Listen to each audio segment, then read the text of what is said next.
சட்டமன்ற தேர்தல் கூட்டணி தொடர்பாக பாரதிய ஜனதாவுடன் தேமுதிக இன்று டெல்லியில் பேச்சுவார்த்தை நடத்த உள்ளதாக தகவல் வெளியானது. ஆனால் இதுகுறித்து இருதரப்பிலும் விசாரித்த போது கூட்டணி பேச்சுவார்த்தை ஆலோசனை இன்று நடைபெற வாய்ப்பு இல்லை என்ற தகவல்கள் வெளியாகியுள்ளன. இதுகுறித்து நமது டெல்லி செய்தியாளர் நிரஞ்சன் அளித்த கூடுதல் தகவல்களை இனி பார்க்கலாம்.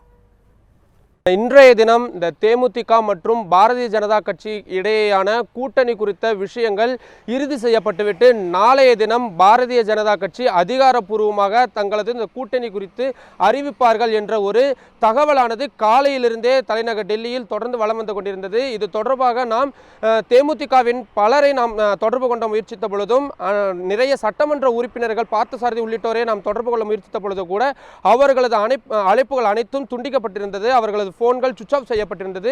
அதனைத் தொடர்ந்து நாம் சுதீஷ் அவர்கள், அதாவது இளைஞரணி தலைவராக இருக்கக்கூடிய சுதீஷ் அவர்களை நாம் தொடர்பு கொண்ட பொழுது அவரது பர்சனல் செக்ரட்டரி, அதாவது தனிச்செயலர் தான் அவரது அழைப்பை எடுத்திருந்தார்.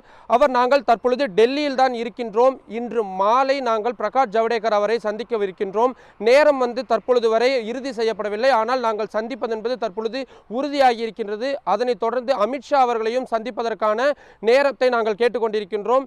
இன்று மாலை 7 மணி அல்லது 8 மணி அளவில் நாங்கள் சந்திப்பதற்கான வாய்ப்பு 90% அதிகமாக இருக்கிறது. பிரகாஷ் ஜவடேகரை சந்திப்பது அனைத்தும் உறுதியாகிவிட்டது என்று அவர் கூறியிருந்தார்.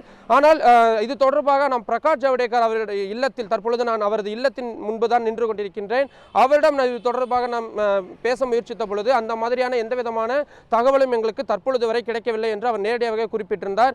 அவரது பர்சனல் செக்ரட்டரி, அதுவும் குறிப்பாக அரசியல் விஷயங்களை கண்காணிக்கக்கூடிய அவரது தனிச்செயலரிடம் நாம் இது தொடர்பாக கேட்ட பொழுது இதுவரை எங்களுக்கு அந்த மாதிரியான அப்பாயின்மெண்ட் கேட்டு, அதாவது எங்களுக்கு இந்த மாதிரி அவர் பார்க்க வேண்டும் என்று கோரி எந்த விதமான விண்ணப்பங்களும் தற்பொழுது வரை வரவில்லை என்று அவர் தெளிவாக சொல்லி இருக்கின்றார். அதுவும் இல்லாமல் இந்த மாதிரியான பேச்சுவார்த்தைக்காக வருகிறார்கள் என்றால் ஒரு நாளோ அல்லது 2 நாட்களுக்கு முன்போ எங்களிடம் அனுமதி பெற்றிருக்க வேண்டும். ஆனால் தற்பொழுது வரை எந்த விதமான விஷயங்களும் இல்லை, இது முழுக்க பொய்யான விஷயம் என்று கூறியிருக்கின்றார்கள். சென்னையில் இருக்கக்கூடிய சில தேமுதிக தொண்டர்கள் மற்றும் தேமுதிகவின் முக்கிய தலைவர்கள் நாம் தொடர்பு கொண்ட பொழுது ஏன் இந்த மாதிரியான தகவல்கள் வந்து கொண்டிருக்கிறது என்று தெரியவில்லை. ஆனால் நிச்சயமாக சுதீஷ் அவர்களும் பிரேமலதா விஜயகாந்த் அவர்களும் தற்பொழுது சென்னையில் தான் இருக்கின்றார்கள். டெல்லிக்கு அவர்கள் செல்வதற்கான எந்த விதமான பயண ஏற்பாடுகளும் தற்பொழுது வரை செய்யப்படவில்லை என்பதை மிக தெளிவாக கூறியிருக்கின்றார்கள்.